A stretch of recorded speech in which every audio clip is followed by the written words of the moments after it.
Meditando esta preciosa epístola primera del apóstol Pedro, y vamos a comenzar el capítulo segundo. Recordemos para empalmar que en el capítulo primero el apóstol da un resumen de la esperanza estupenda que el creyente tiene desde el momento en que se ha entregado al Señor.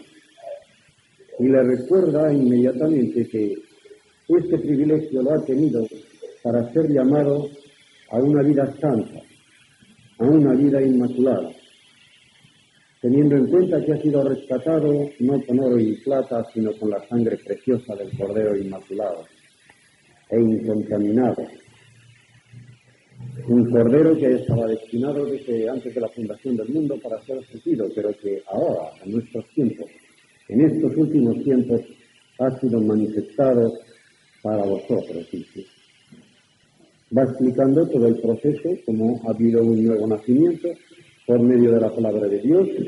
Este nacimiento ha sido no por una simiente incorruptible como la que se siembra en la tierra, sino como una semilla incorruptible que es la palabra de Dios, viva y que permanece para siempre. Y que esto no ha sido para vivir una vida aislada, egoísta, sino que ha sido para vivir una vida en comunidad, una vida de amor fraternal, entrañable, en tensión, sin fingimiento, sin hipocresía, entregándose de veras. Y les recuerda que todo lo que no sea del Espíritu, que todo lo que no sea lo que ha nacido a base de esta palabra por el poder del Espíritu, no vale para nada, se agota, se queda aquí, de la misma manera que la hierba, que la flor del heno, todo se agota como la vida del hombre, acaba en la tumba. En cambio, todo lo que ha entrado por este nuevo nacimiento adquiere vida eterna y, por lo tanto, siendo vida de Dios, queda para la eternidad.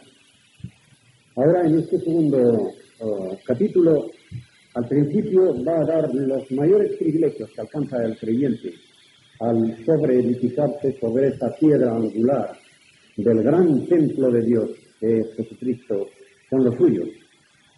Y eso nos da un privilegio tremendo. Nos da un privilegio que es comparable al que tenían en Israel solamente ciertas castas.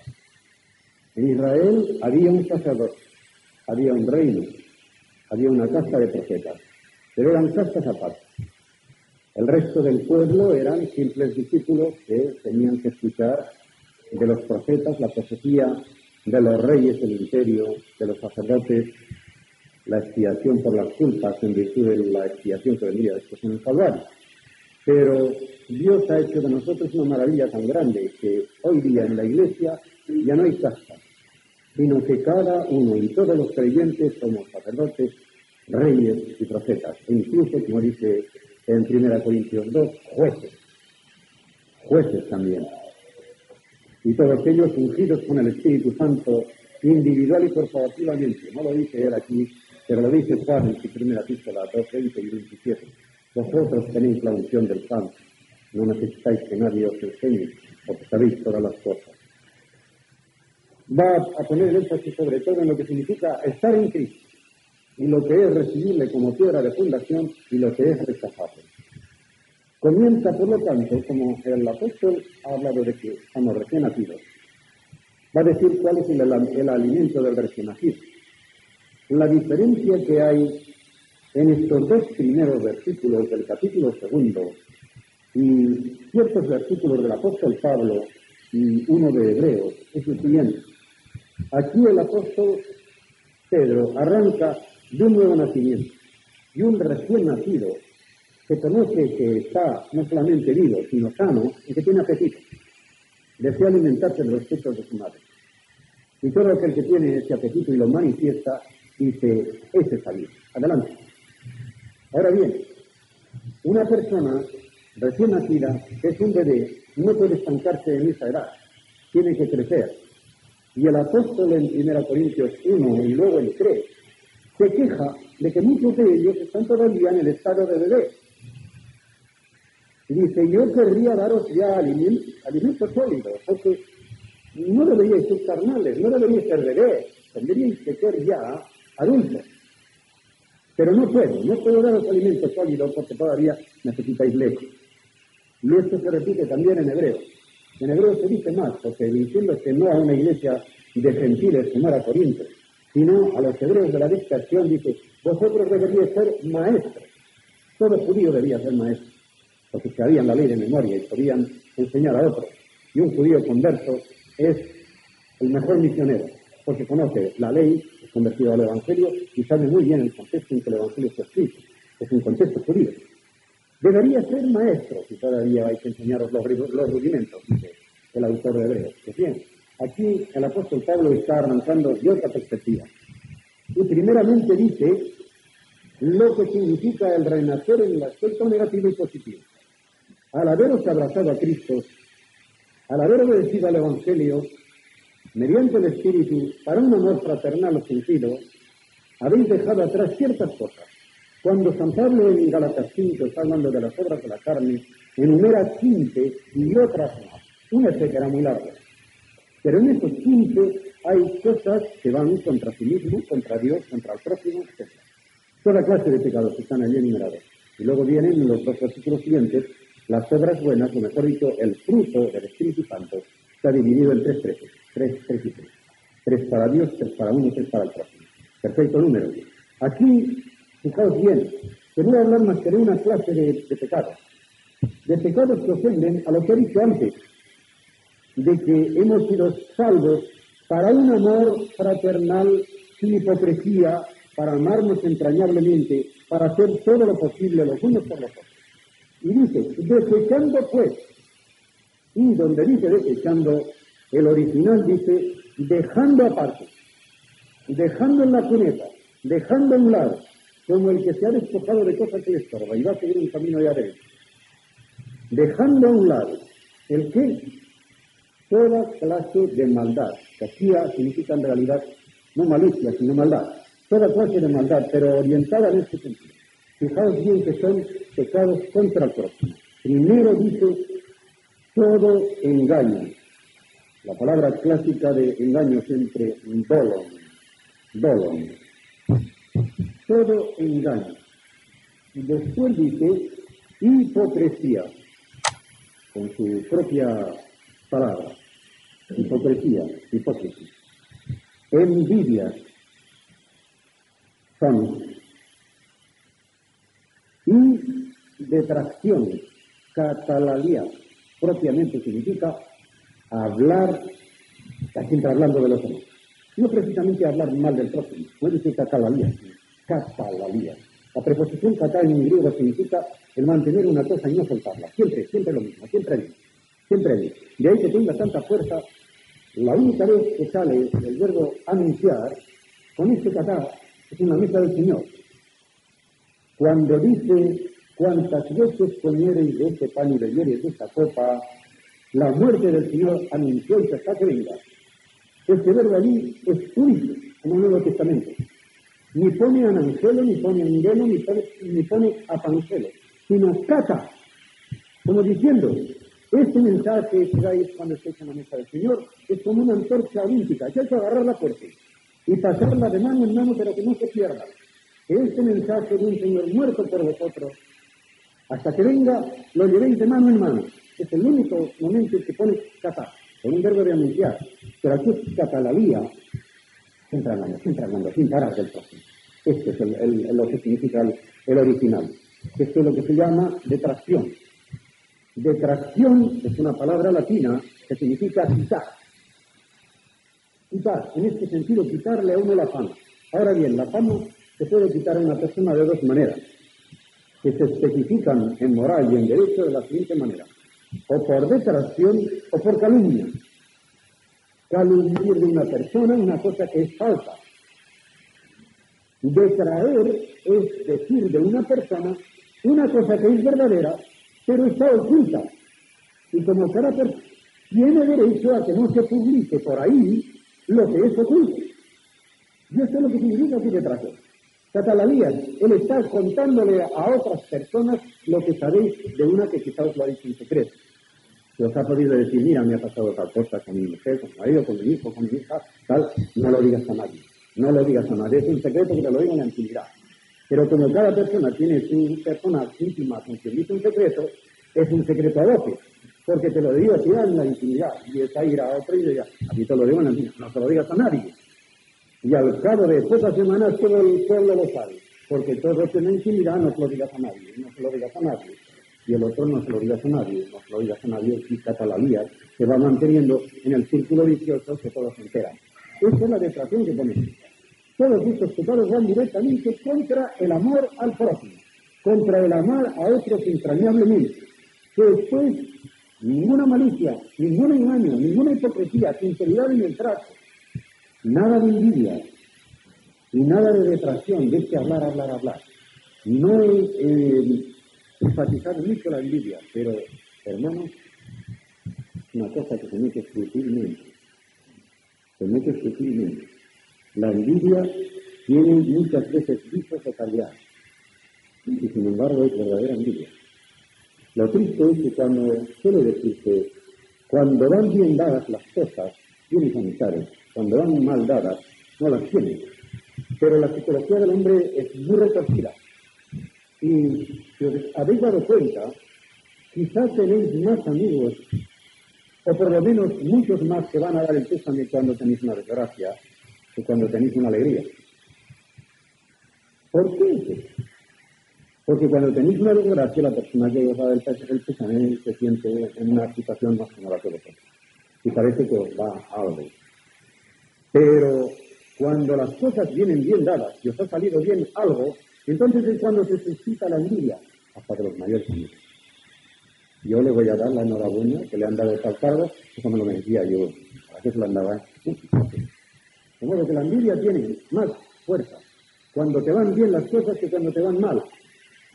Y esto se mezcla en todo. No solamente se mezcla en todo, sino que desgraciadamente se nos mezcla enseguida que nos descuidamos en nosotros. Y ya no me refiero solamente a los miembros de una congregación, a pastores, a predicadores. A ver si se le escapa alguna cosa. Está equivocado, esa palabra no era así. A ver si le cogemos al predicador en algo, sobre todo si somos predicadores. De tal manera que el doctor Loyola tiene un librito muy bonito que se llama La Autoridad. Viene a decir que la autoridad en la Iglesia es triple, y nada más que triple, que son el único vicario de Cristo en la tierra es el Espíritu Santo. El único gobernador de la Iglesia es Jesucristo. Y la única norma de fe y costumbres de la Iglesia es la palabra de Dios. Y no hay más autoridad. Y al hablar del Espíritu Santo, como si fuera un inciso, un hombre que tiene tan gran experiencia como pastor y como ministro de la palabra, tuvo más de 30 años en la Westminster Chapel en Londres, dice lo siguiente. Dice, yo he llegado a la conclusión que cuando un predicador está gozando al oír a otro predicador, es un milagro del Espíritu Santo. Dice, porque del hombre natural no puede salir eso. Del hombre natural sale, a criticar. Y claro, si vas a criticar, no te aprovechas. Porque en vez de mirar a ver lo que dice, que te puede aprovechar, y quizás tomar una nota y decir, yo puedo aprovechar de esto, estás mirando a ver dónde fallas. ¿Y de qué te vas a acordar después? ¿De lo que te aprovechó o de lo que falló? ¿Veis qué cosa que nos han hecho el demonio, verdad? Y estas son las envidias pequeñas y grandes que aquí dice. Todo esto, si hay verdadero amor, debe desaparecer. En todo. ¿Qué mejor cosa que aprovecharse de todo lo bueno que haya y que salga y que te diga? Como yo he dicho algunas veces, lo leí hace muchos años en un libro, hablando de lo que una flor puede dar, según sea el insecto o el animal que vaya allí a chupar. Dice una misma flor, va una abeja y saca miel, va una víbora y saca veneno, y va una mariposa y no saca ni una miel. De estas tres maneras se puede ir a la palabra de Dios, se puede ir a un mensaje, se puede ir a un predicador.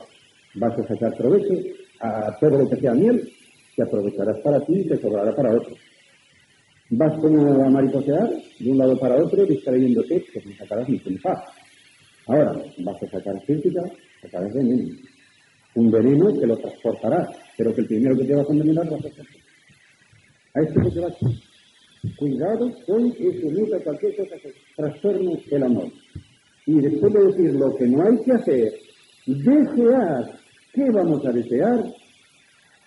como niños recién nacidos, artigénita, recién engendrados,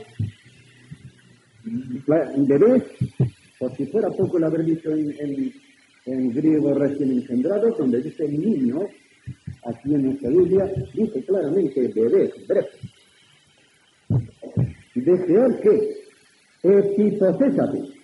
El verbo es muy raro, este de desear, porque como se trata de leche, es cosa de beber. Ya sabéis que hay una palabra en castellano para decir bebida, aunque es culta, elegante, pócima. Y se le han dado una pócima, es una palabra hebrea, que significa bebida, porque este verbo significa beber. Pues bien, epi significa sobre, y significa que un bebé tiene tantos deseos de tomar ese alimento que se lanza hacia la botella o hacia el pecho de su mamá, pero desesperadamente, desaforadamente. Este es el deseo, el epiposésate, lanzarse hacia el pecho de su madre o hacia el biberón de una manera desesperada porque desea beber a ese alimento y sabe lo que le va en ese alimento. Dice, por lo tanto, como niño recién nacido, desear con esta ansia esa leche espiritual. Logicón, dice así, no dice neumático. Logicón quiere decir que es una leche no del orden físico, sino del orden racional, del orden en espíritu y en verdad. Por eso se aplica la palabra logicón también en Hebreos 12:1, cuando se habla de que nuestro sacrificio tiene que ser el culto racional en espíritu y en verdad. Pues es leche que alimenta de verdad el espíritu, esta a la cual hay que lanzarse con todo el empeño. ¿Para qué? Esta leche, dice, espiritual no tiene que estar adulterada, pura, adolon, sin engaño, quiere decir, sin engaño. ¿Cuándo está con engaño? Pues cuando lleva química, podemos decir. Dice, esta leche así se conserva, se puede conservar durante mucho tiempo, no se pasa que la metas en la nevera, ya lleva su sustancia química allí. Esta leche de la palabra de Dios no lleva ninguna sustancia química. No necesita meterla en la nevera. Es viva por sí misma, no se echa a perder y por lo tanto no lleva ninguna adulteración, es decir, no lleva ningún engaño. En otras palabras, la palabra de Dios para que haga su efecto no puede llevar ninguna añadidura, ni se le puede quitar ni se le puede poner. Es algo que enfatiza el apóstol Pablo al comenzar la epístola a los Gálatas, diciendo que si se le añade algo al evangelio de Cristo se le trastorna y se convierte en un evangelio diferente. Y dice él, no es que haya otro evangelio, no, sino que hay quien nos quiere engañar, metiendo los gatos por liebre. Y os quiere decir que es verdadero evangelio lo que no es. Y ya sabéis cómo termina la Biblia, diciendo, si alguno se atreviere a añadir alguna de las palabras que está en la profecía de este libro, que Dios le añada todas las plagas que están aquí contadas. Y si alguno se atreve a quitar de las palabras de la profecía de este libro, él le borre también, le tenga por no dado en el padrón de la ciudadanía de los cielos. Allí donde están inscritos todos, en el libro de la vida del Cordero, que no esté él. Y ha quitado que lo quiten a él también. Esta es la especie de maldición que da al que cambia el evangelio. Eso es lo que quiere decir el apóstol Pedro. Cuidado que deseéis la palabra de Dios, pero cuidado que no os engañen, que no os la den adulterada, que os den la verdadera leche espiritual, con la cual os alimentaréis, pero para que por ella, en ella, dice el griego, en ella crezcáis para salvación. No se para el apóstol diciendo desead esa leche y siempre con el biberón, sino que dice para que crezcáis. Y cuando crezcáis tendréis alimento sólido. Esto se lo calla, pero lo supone. ¿Para qué crezcáis? En ella, en autor.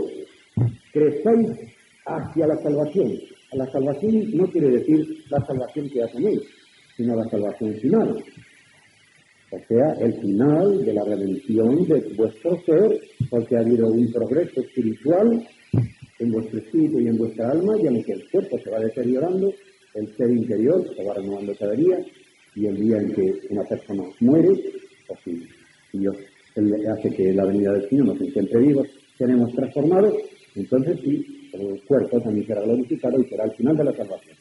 Y dice, si es que habéis buscado la benignidad del Señor, como diciendo, naturalmente, que si no buscáis lo bueno que es Dios, y las cosas tan buenas que ha hecho para vosotros, pues tendréis ese deseo de lanzaros ahí al liberal.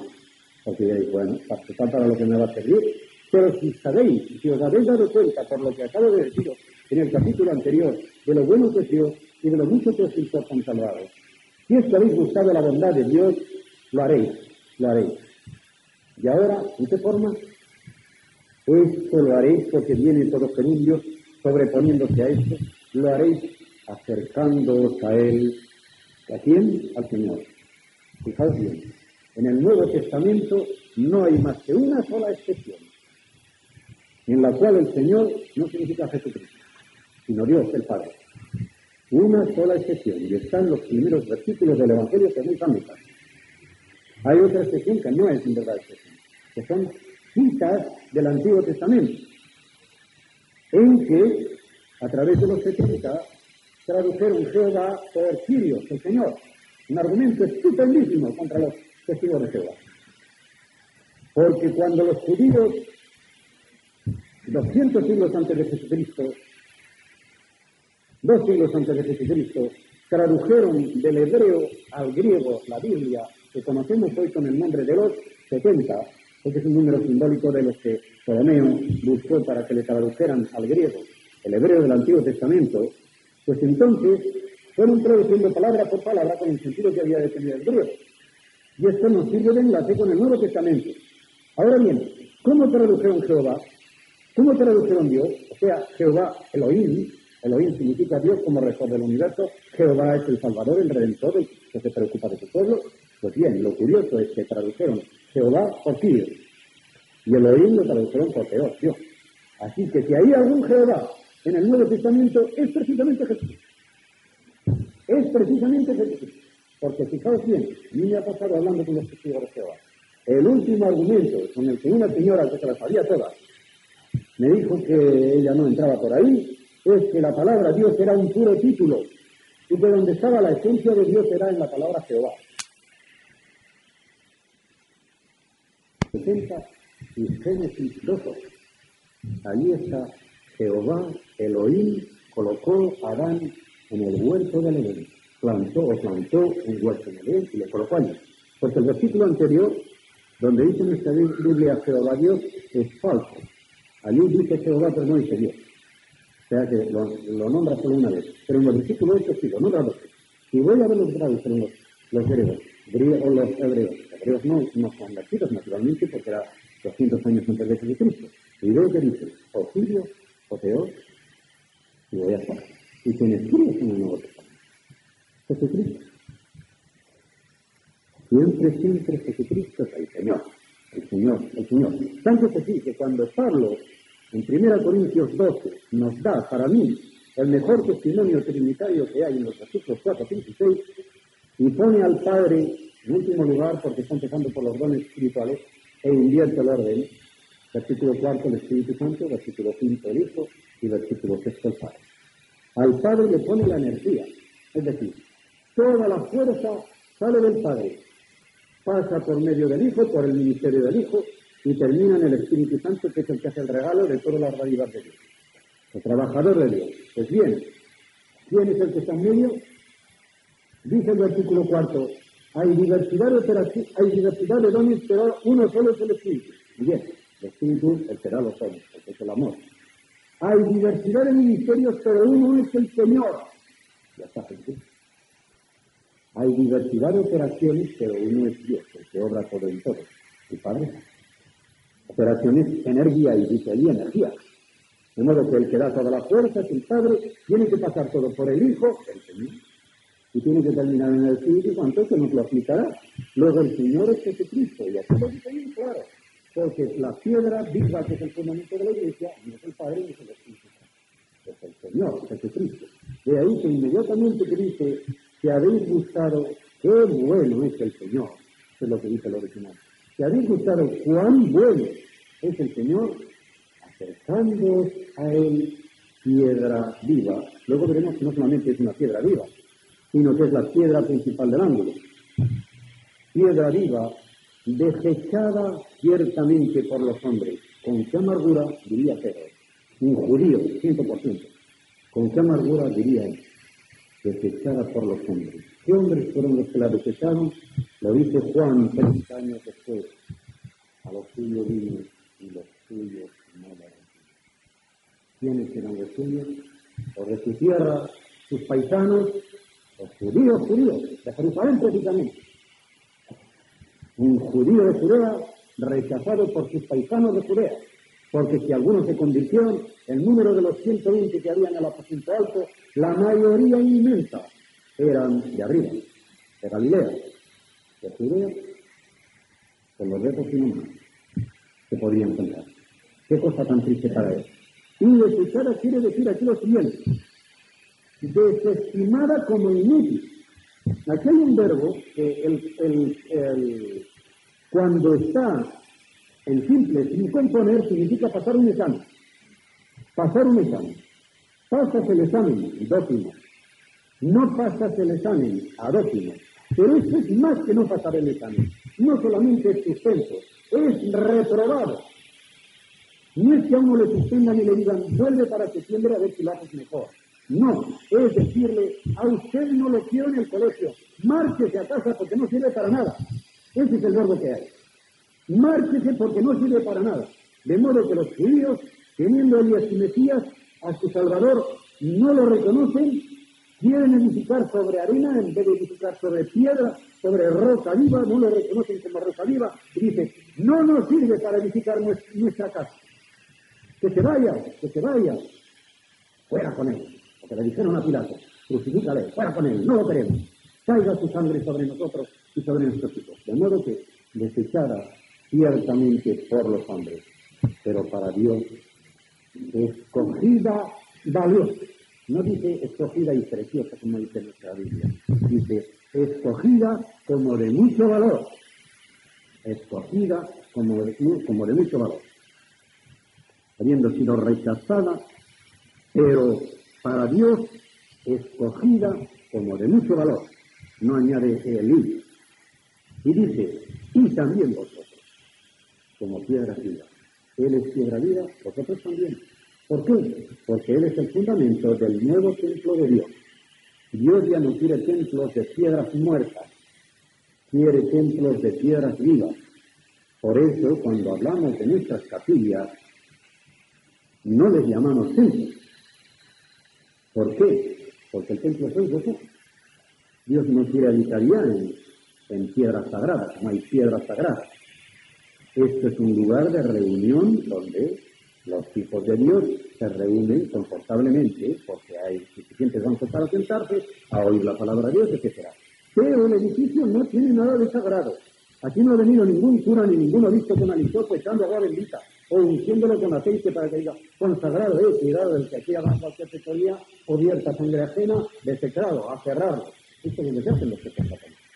En el momento en que se comete un homicidio, por ejemplo, en un templo que era desecrado, ya no se puede decir ni allí hasta que el obispo vuelve a dar permiso. ¿Por qué? Porque las piedras son faltas. Y está consagrado el templo, y no solamente bendecido, el obispo ha tenido que pasarse 5 horas. 5 horas. Paso por paso, y piedra por piedra, ir bendiciendo. Eso no lo dice Dios en el Nuevo Testamento. Porque ya nos dice que las piedras vivas somos nosotros. Nosotros. Dios es espíritu y es verdad. Y eso se lo dijo la propia samaritana. Mira, te digo, y ahora ha llegado la hora ya, en que ni en este monte, ni en el templo de Jerusalén, adoraréis a Dios. Dios es espíritu. Y a los adoradores que le gustan adorarle de veras, tienen que adorarle en espíritu y en verdad. Por tanto, se acabaron las piedras como templos. Templos vivos. Vosotros también, como piedras vivas, dice, sed edificados como casa espiritual. O sea, como templo de Dios. Vosotros vais a ser el templo de Dios. Y Él va a ser el fundamento. Porque en Él, por Él y con Él, vuestros sacrificios serán agradables a Dios. Lo dice en Hebreos 3. Por Él, en Él y con Él, vuestros sacrificios espirituales serán agradables a Dios. De modo que esa piedra, escogida como verdaderamente preciosa, queda ahí como piedra fundamental, y vosotros, como piedras vivas también, sois edificadas. Pablo dice sobreedificadas, aquí dice simplemente edificadas como casa espiritual, dice. Sois edificadas como casa espiritual para ser un sacerdocio santo. Esto es lo que dice el original. Aquí dice como casa espiritual y sacerdocio santo. No, sois edificadas como casa espiritual para ser un sacerdocio santo. Es decir, todo el conjunto de las piedras vivas que forman este templo se constituye ya no solamente en templo, sino en sacerdocio. Sacerdocio santo. ¿Y para qué? Para hacer ofrendas espirituales y ofrendar en esas ofrendas espirituales sacrificios aceptables a Dios por mediación de Jesucristo. Eso dice la original. Para ofrecer, y aquí en el ofrecer está la palabra técnica que había en hebreo también para decir una ofrenda. Una ofrenda. Que había ofrendas en las cuales no se sacrificaban animales. Había ofrendas, por ejemplo, de tortas que se hacían con pan, sin levadura, sin azúcar, cuidado, con sal siempre, una sola vez con levadura, cuando era el sacrificio por el pecado. Una sola vez, porque la levadura en la escritura siempre es símbolo de corrupción, siempre es una cosa mala, la levadura. Y por lo tanto, la única vez en que sale la levadura es en un sacrificio por el pecado personal, porque hay una corrupción, que es el pecado que lleva, y por el cual quieres expiar a Dios. Pues bien, aquí son ofrendas que se convierten en víctimas espirituales, con lo cual quiere decir que cada sacerdote, que es el creyente, tiene que ofrecerse a sí mismo como víctima también, juntamente con Jesucristo. Por eso el apóstol dice decir en este mismo capítulo que el único modo de ser cristianos es seguir las pisadas del que padeció por vosotros. 2:21. Para esto fuisteis llamados, como diciendo, no os asustéis, no os padecéis, no os asustéis, porque para esto fuisteis llamados. Porque también Cristo padeció por nosotros, dejándonos ejemplo, paradigma, para que sigáis sus pisadas, que son pisadas de sangre, cuidado. Las pisadas que Jesucristo llevó hasta el Calvario son pisadas de sangre. De modo que el cristiano que quiera seguir bañándose en agua de rosas sin seguir ese camino de pisadas de sangre, se equivoca. Se equivoca. Para llegar al domingo de resurrección, yo suelo repetirlo, hay que pasar por el Viernes Santo. Hay que pasar por la cruz. Si quieres seguir al Señor de la gloria, tendrás que seguir al Señor de la cruz. Porque es el mismo. No se puede partir, no se puede dividir en dos. Y por eso Él dice que os tenéis que ofrecer un sacrificio. Para eso sois sacerdotes santos, para ofrecer sacrificios espirituales aceptables a Dios por mediación de Jesucristo. Y dice, por lo cual, dice la Escritura, y aquí hace una referencia a Isaías, casi todas ellas están a Isaías en la parte que se refiere a colocar la piedra. Y va a hablar de la piedra escogida fundamental. Y llama a esta piedra, con palabras de Isaías, he aquí, pongo en Sión, Jerusalén, la ciudad santa, voy a poner la principal piedra del ángulo. Os voy a decir lo que quiere decir esta palabra. Donde dice piedra está la palabra piedra en griego litos, ¿verdad? Tiene litografía, monolito que es una sola piedra, lito, una sola piedra, lito. Pero ahora viene, principal del ángulo. Y esta palabra muy larga, acrogoniaion, tiene tres partes, y significa lo siguiente: que el techo, acros, la acrópolis, acro es de piedra. Gonos, el lado, también es de piedra. Y el fundamento también es de piedra. De modo que este templo en que nosotros somos edificados y somos puestos también como piedras vivas, es una casa excavada en roca viva. Y es precisamente allí como hacían muchas casas los judíos. Los judíos en un país rocoso, y se han conservado por las observaciones arqueológicas muchas de las casas judías, solían hacer lo siguiente: la habitación interior en la que una persona se podía recoger a meditar en las escrituras, fuera del ruido de la calle, estaba excavada en lo más interior de la roca. Esa era una habitación íntima. Y luego sobreedificaban como una pestaña y salía otra habitación al exterior. Pero podía decir que el lugar y la habitación de su refugio era roca viva. Porque no solamente su fundamento era la roca, sino que también la pared era de roca y el techo también era de roca, no cabía más seguridad. Este es el acrogoniaion, que sirve de la piedra que es Jesucristo. Y fijaos lo que significa, porque el sentido espiritual ahora va a venir muy claro. Solo Jesucristo es el fundamento de la iglesia. No puede poner nadie, dice San Pablo en 1 Corintios 3:11, nadie puede poner otro fundamento que el que ha sido puesto. Fundamentar la vida del cristiano o la salvación del inconverso en otra cosa que no sea el único mediador de Dios y de los hombres es el mayor engaño que el demonio ha podido poner en las mentes de los hombres. Creerlo así. Lo malo no está en que se tenga fe en alguna otra cosa. Lo peor de todo es que se sustituya.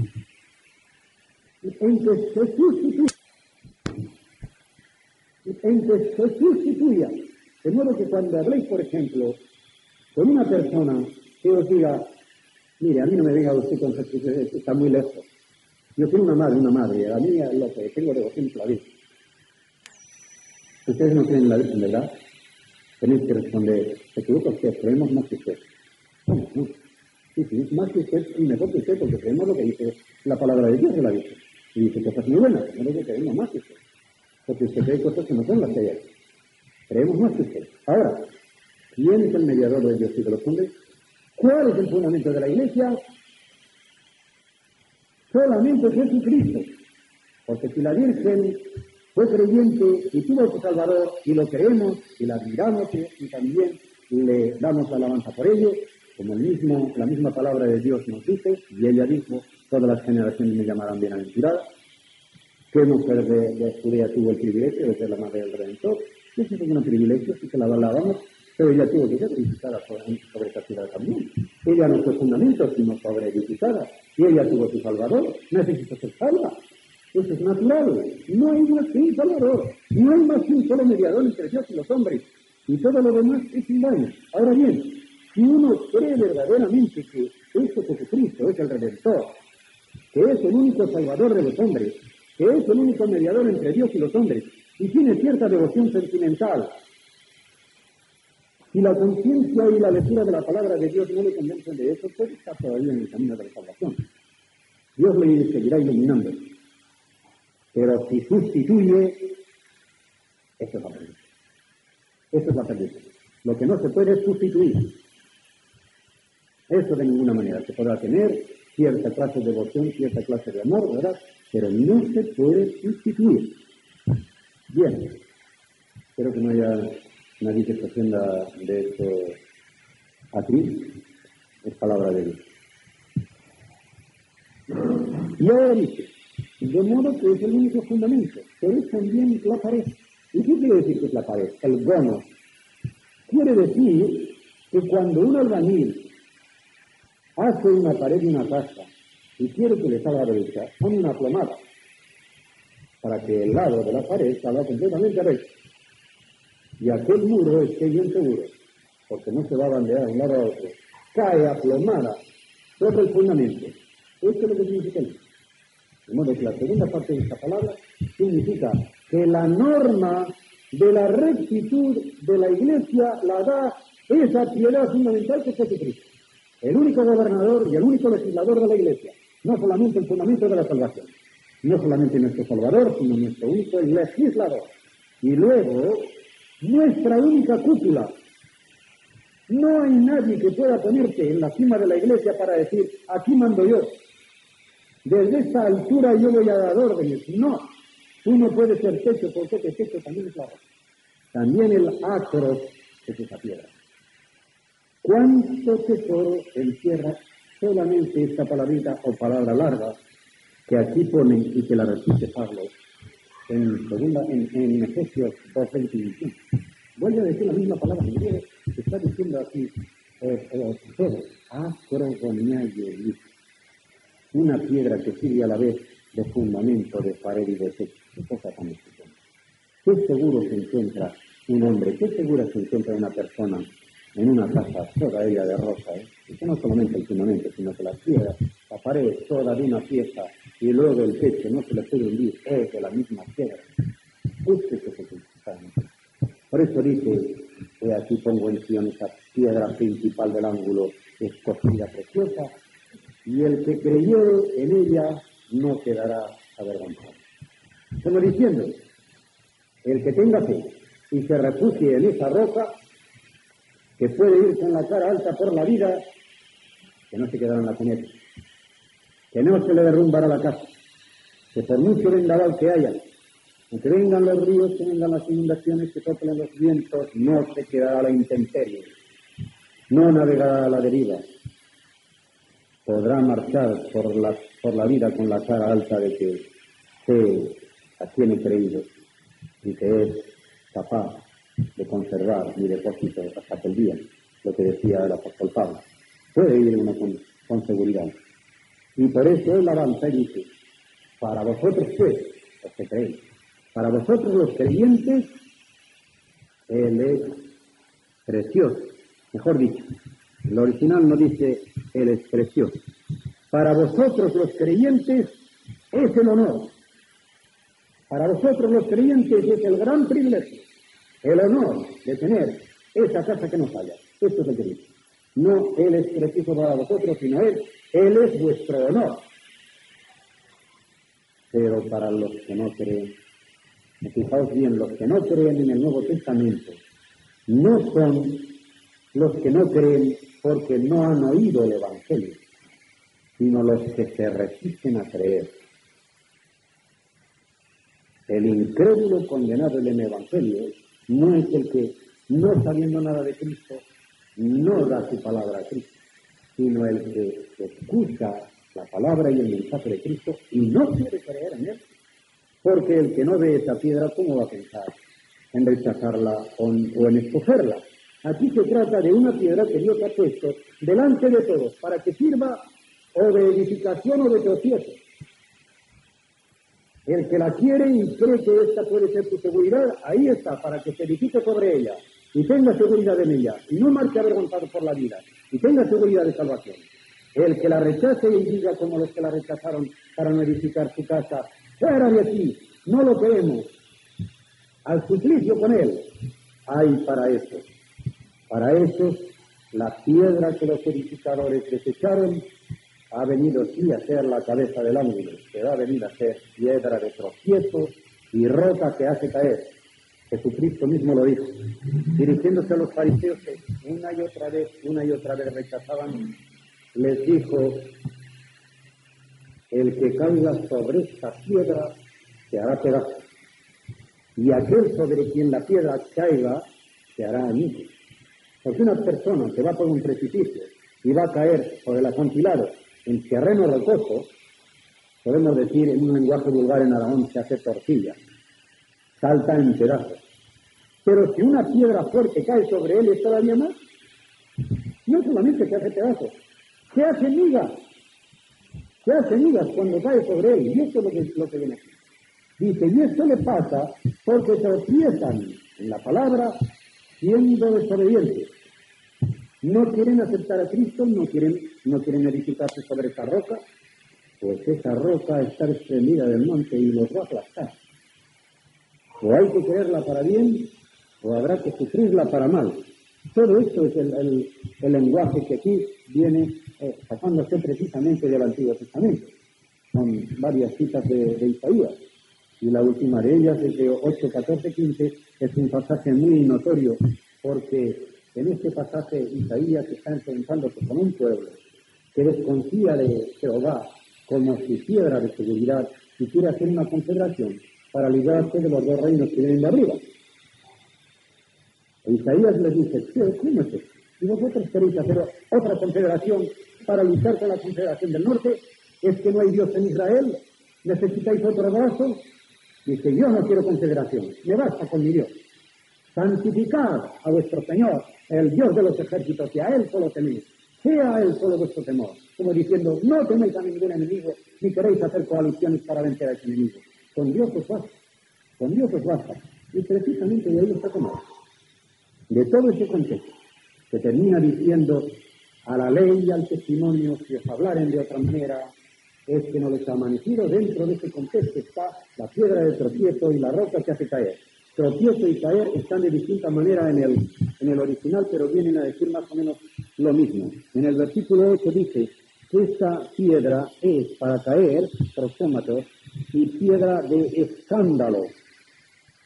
Piedra de escándalo, donde dice tropiezo, en realidad tendría que estar al revés. Tendría que decir piedra que hace, o roca que hace caer y piedra de tropiezo. Tropiezo es en latín y en griego escándalo. Escándalo en realidad significa un peldaño que sigue. Porque vosotros os habéis dado cuenta de que una persona que va distraída por la calle y tropieza, una de dos. O se cae en vez de tener un tropiezo en casa. Porque a lo mejor al medio de dormida que tengas un tropezón que empieza con una gropita y te das cuenta de que vas a llegar tarde, a lo mejor es el tropezón que hace que vayas de ti, que llegues a la oficina a tiempo. Fijaos bien, estos son los tropezones que nos pasan muchas veces a los creyentes. Cuando un creyente comienza a ir blando por la vida y cree que ya tiene bastante porque ha sido salvo, Dios permite que tenga una tribulación, una tentación, lo espolea con ese tropiezo y tiene que dar marcha adelante. Pero para uno que no es salvo, es la caída. La piedra cae sobre él, la roca cae sobre él y le hace pedazos. ¿Y por qué? Tropiezan en la palabra, y vuelve a repetir la misma palabra que hice antes para protestar.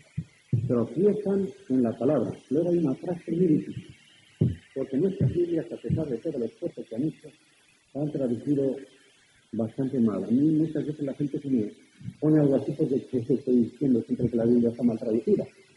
Voy a decir una cosa por si acaso, ¿no? No hay ninguna traducción de la Biblia que sea infalible. Cuidadito. Cuando decimos aquí está la palabra de Dios, hay que decir aquí está una traducción de la palabra de Dios. Porque no hay más palabra de Dios infalible que la Biblia hebrea del Antiguo Testamento y la Biblia griega del Nuevo. No hay más. Todo lo demás son aproximaciones guiados por Dios, pero nunca inspirados por el Espíritu Santo. No se ha prometido tal inspiración para infalibilidad.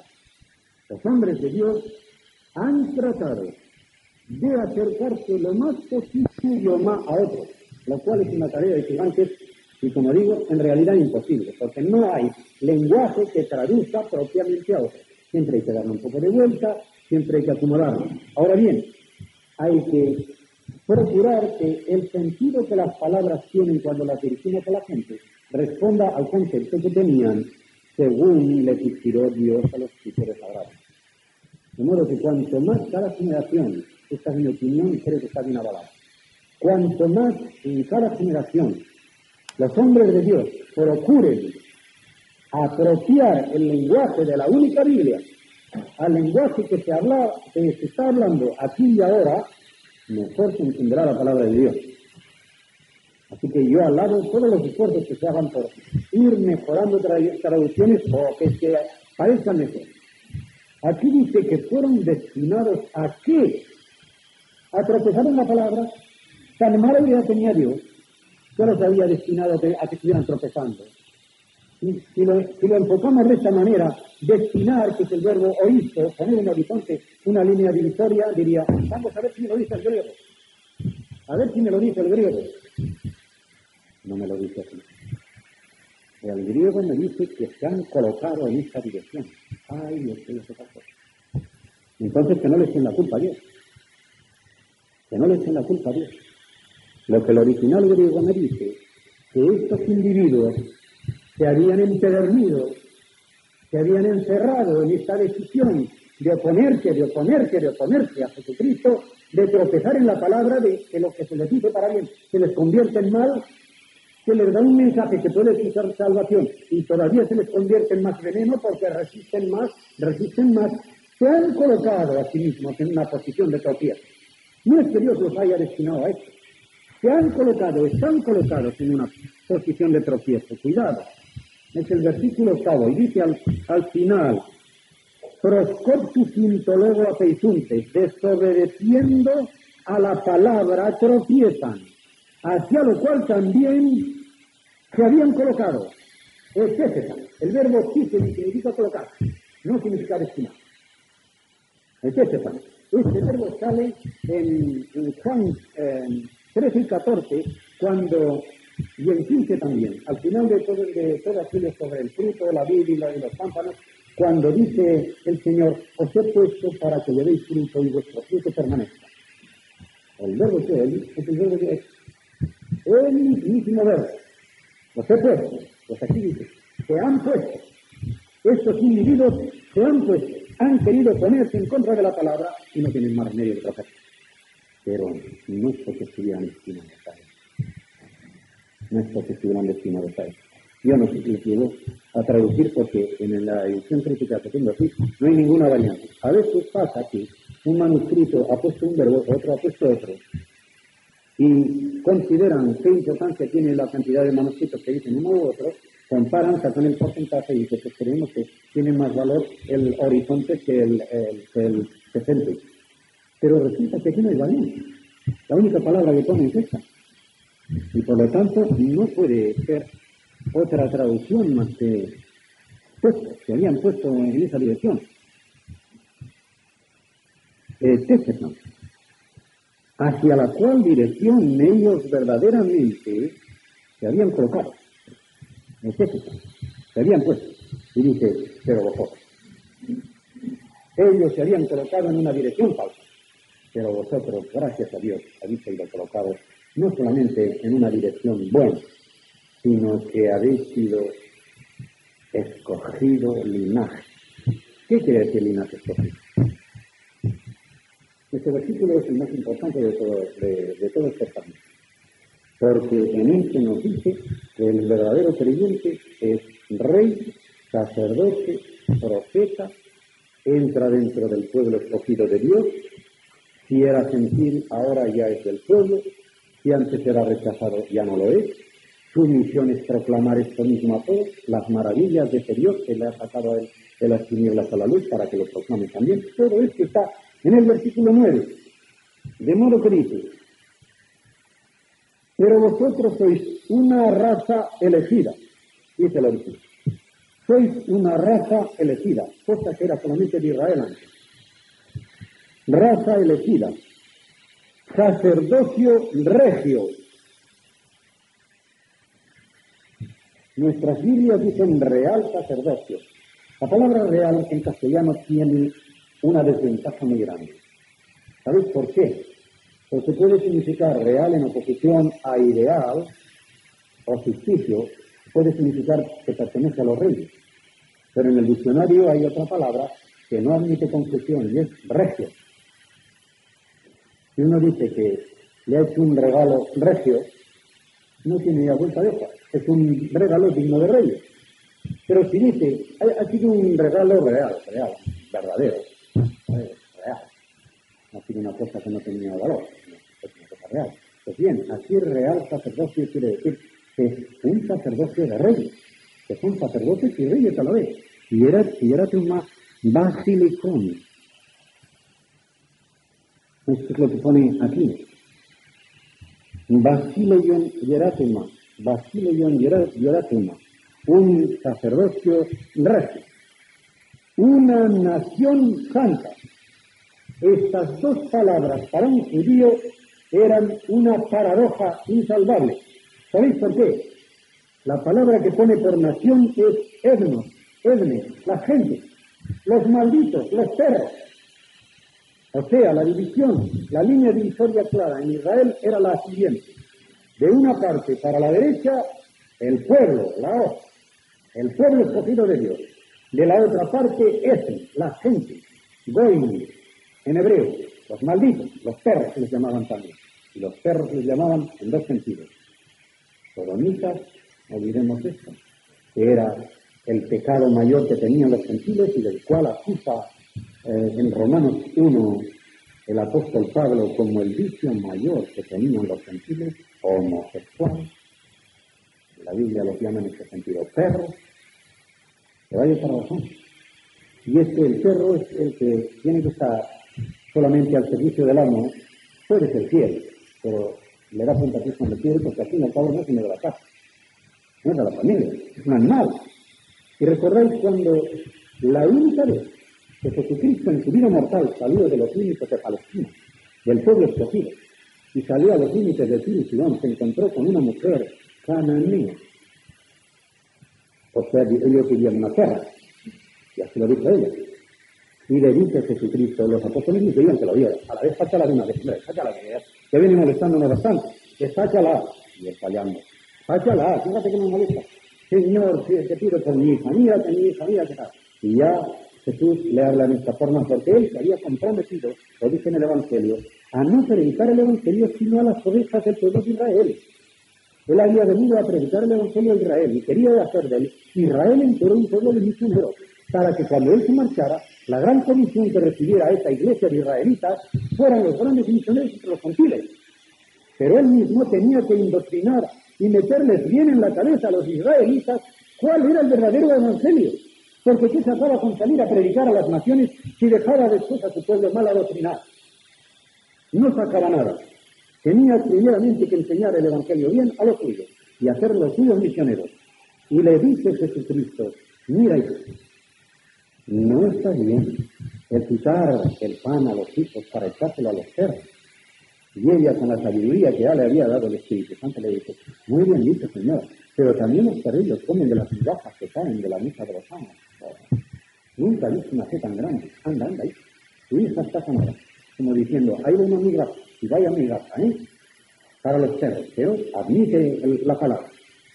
De modo que aquella mujer, aún perteneciendo a los perros, a los gentiles, por la fe que el Espíritu Santo había podido poner en el corazón de ella, esa fe que obra milagros, le arrancó a Jesucristo la curación de su. Pues bien, estos eran los perros, etnos, y pone, etnos, arios. El santo, el pueblo santo, también es para los gentiles. Vosotros que procedíais de los gentiles vienen aquí. También sois pueblo santo. Pueblo santo. Pueblo que el propio Señor se ha hecho para posesión suya. Lo ha adquirido. Lo posee porque se lo ha ganado. Lo ha comprado al precio de la sangre de su Hijo. Todo esto va abierto en lo de pueblo adquirido por Dios. Lo ha adquirido, se lo ha ganado. O sea, no es un pueblo solamente que lo tuviera. Se lo ha tenido que ganar. Este se lo ha tenido que ganar 2 veces. Adquirido por Dios. Con una finalidad. ¿Para qué? Para que anunciéis las virtudes. Cuidado. La palabra que hay aquí, aretá, sí que significa virtud. Pero areté, lo mismo para un griego que para un romano, no significaba una virtud blandengue. Lo que hoy llamamos por virtud, por devoción, una persona devota es una persona virtuosa. Hace bien, da limosna, tal, esa persona tan virtuosa. No.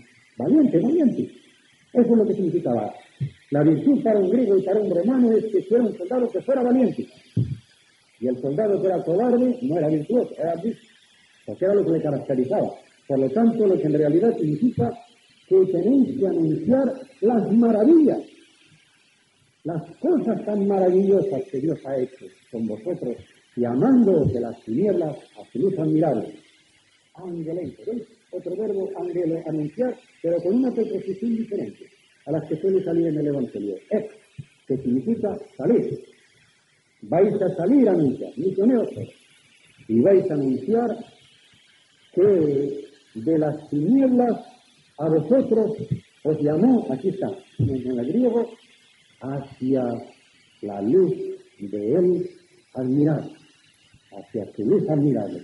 Os sacó de las tinieblas, porque la tiniebla era siempre el símbolo de la noche, de la maldad, del crimen, de la borrachera, de todo lo que se hace por la noche, a escondidas, de todos los sitios, a la luz, donde todo lo que sale a la luz y es manifestado, es para practicar la verdad. Fijaos lo que dice el apóstol en Tesalonicenses, primera Tesalonicenses 5, porque es así como se puede entender este contraste que hay entre la luz y las tinieblas. Él está hablando de que la gente mala, pero que se cree buena, está diciendo paz, como hacían en el tiempo de Jeremías antes de la cautividad de Babilonia. Aquí no pasa nada, hombre, todo eso está bien. No os asustéis, aquí no hay por qué asustar. Y dice, sí, de la misma manera que entonces decían paz, y no había paz, y la luz y iba a venir la guerra, así pasa ahora también, dice él, cuando digan paz, vendrá como ladrón en la noche, que se les echará encima. No podrán decir más paz. Primera Tesalonicenses 3. Acerca de los tiempos y las ocasiones no tenéis necesidad, hermanos, de que yo os escriba. O sea, no seáis curiosos acerca de cuándo va a venir el Señor. Porque vosotros sabéis perfectamente que el día del Señor vendrá como ladrón en la noche.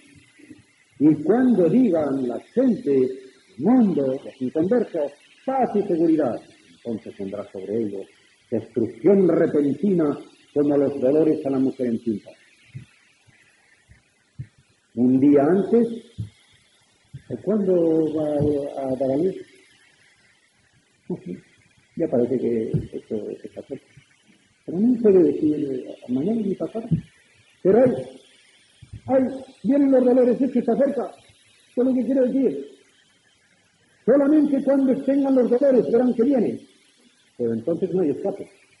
En el momento en que sienten los dolores a la saca de la maternidad va a llamar a la fumadona. De modo que de la misma manera, en el momento en que sientan los dolores no hay escape. Dice, vendrá sobre ellos destrucción repentina como los dolores a la parturienta, a la mujer encinta, y no escapará. Pero vosotros, hermanos, no estáis así. Vosotros no estáis en tinieblas para tener este miedo de que os va a venir una destrucción en la noche, ¿no? Para que tengáis aquel día que os sorprenda como un ladrón. ¿Por qué? Porque todos vosotros sois hijos de la luz e hijos del día. Nosotros no somos hijos de la noche ni de las tinieblas. Por tanto, si no lo somos, no durmamos como los demás, sino estemos de en vela y seamos sobrios. Ya está el control. El control. Porque los que duermen, de noche duermen. Esto es lo normal. Y los que se embriagan también se embriagan de noche. También esto es lo normal. Pero nosotros que somos del día, seamos sobrios, nos hemos vestido con la coraza de fe y de amor y con la esperanza de salvación como yelmo, para toda la armadura. De modo que esta es la forma de ver cómo el apóstol Pedro encuadra estas maravillas del que nos sacó de las tinieblas a su luz admirable para que seamos libres. Y ahora dice, con palabras que están tomadas de la profecía de Oseas, recordando en un momento la profecía de Oseas. Oseas fue un profeta de cejas abajo de muy mala suerte, un desgraciado total. Pero Dios le había dado un mensaje para que fuese profecía viva delante de su pueblo. Y a un profeta enviado con Dios, Dios le manda que se case con una prostituta. Qué cosa tan terrible. Y que tenga que obedecer. Con una mujer infiel. Y vemos en la profecía de Oseas como se va cumpliendo en la vida de este hombre todo lo que se cumplía en la vida de Israel respecto de su marido Dios. Dios era el marido del pueblo escogido y la esposa le era infiel, se le iba tras los dioses falsos. Dice, para que seas una profecía viva delante de mi pueblo y que vean lo que es, esto es. Y fíjate qué hijos me vas a dar de esta mujer, que no sabemos de quién son. A una prostituta, ¿de quién sabe de quién? ¿Y qué les vas a poner por nombre? Y primero, Lo Ani, Lo Ruama. Lo en hebreo significa no. Ani no es mi hijo. Lo Ruama, no tengo compasión. No es mi pueblo, no hay compasión, no hay misericordia. ¿Por qué? Me ha sido infiel, tiene que llevar el castigo de mi justicia. Pero dice, vosotros en otro tiempo no erais pueblo, lo a mí, cada cita de este. Vosotros que por ser gentiles, que por ser de los perros, que por no pertenecer al pueblo escogido, se podía decir, no sois pueblo mío, lo a mí. Vosotros que no habíais alcanzado misericordia, lo ruhamá, pero que ahora sois pueblo de Dios, a mí. Y ahora sois ruhamá, habéis alcanzado misericordia, qué estupendo. Y al volverlo del hebreo al griego, entonces el apóstol, para decir que son pueblo de Dios, igual que los israelitas dicen que son el laos. De la palabra laos sale laico. Y en muchas denominaciones laicos se llaman los que se sientan en los bancos. Pero en el púlpito se lo llama clérigos. Estos son los clérigos y los otros son los laicos. Y los laicos, dijo un obispo en el Concilio Vaticano II, y que han sido una gente muy buena, gente con 4 virtudes: callar, rezar, obedecer y pagar. Naturalmente todos echaron a reír, lo decía un obispo católico, porque eso era lo que los seglares habían hecho toda la vida. Y era gente que nunca podía preguntar, oiga, ¿cómo se explica esto? No, ¿a quién lo ha dicho usted? El profesional de la religión soy yo, que para eso soy el cura. Usted cállese, todo le importa a usted de leer la Biblia, ya la leeré yo y se la explicaré. Y esto lo dijo con toda claridad. De modo que estos son los laicos. Pues les decimos que mire por dónde. Según el apóstol Pedro, estos son el pueblo de Dios. ¿Y sabe quiénes son los clérigos? Lo va a decir el mismo primer papa que dice, en el capítulo 5.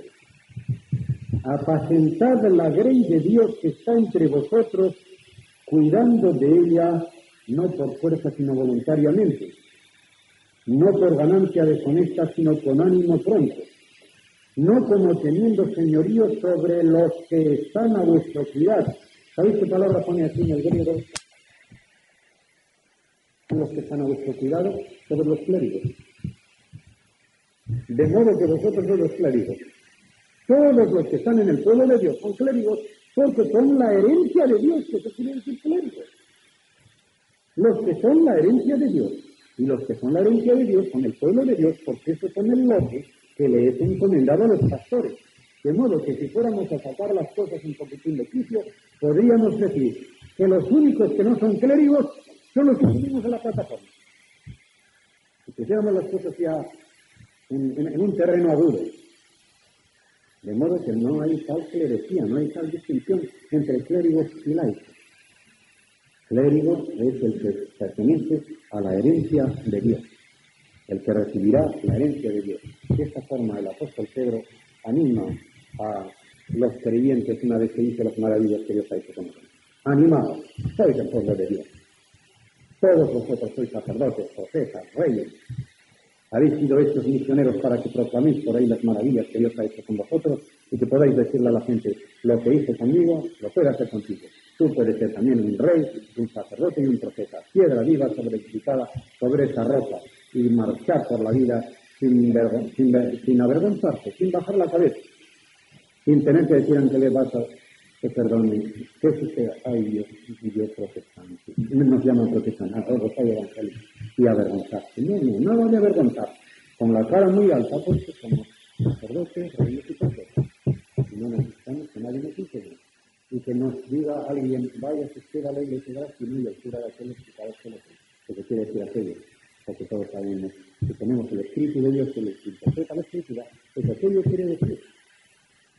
Y quizá, y ojalá, el cura de la parroquia tenga que venir a decirnos a nosotros, échenme una mano, hermano, puede decirme qué significa esto. Ni me ha pasado, y alguno de vosotros quizá os pasa. Hoy, gracias a Dios, por lo menos se les exhorta a que estudien la palabra de Dios. Y ojalá lo que estudiaran fuera la palabra de Dios. La desgracia mayor que hoy nos está sucediendo es que a la palabra de Dios se le está quitando su fuerza. Y que se diga que la Biblia no es la palabra de Dios, que contiene la palabra de Dios, y que todas estas cositas que hay aquí en los primeros capítulos del Génesis no son más historietas para contárselas a los niños en la escuela dominical, pero los adultos que no nos cruzamos el dedo, así van a decir todas estas cosas.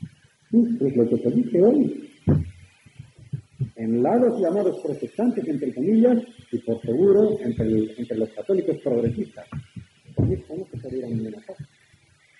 Y yo digo muchas veces, prefiero un cura de 6 años que cree en la Biblia de tapa a tapa, que un cura de 20 años que me diga, eso que creía hace antes, pero ahora ya no se puede entender. Nuestras armas son estas, y también las tenemos que usar. Y saldrá seguramente más adelante cuando dice el apóstol que presentarse.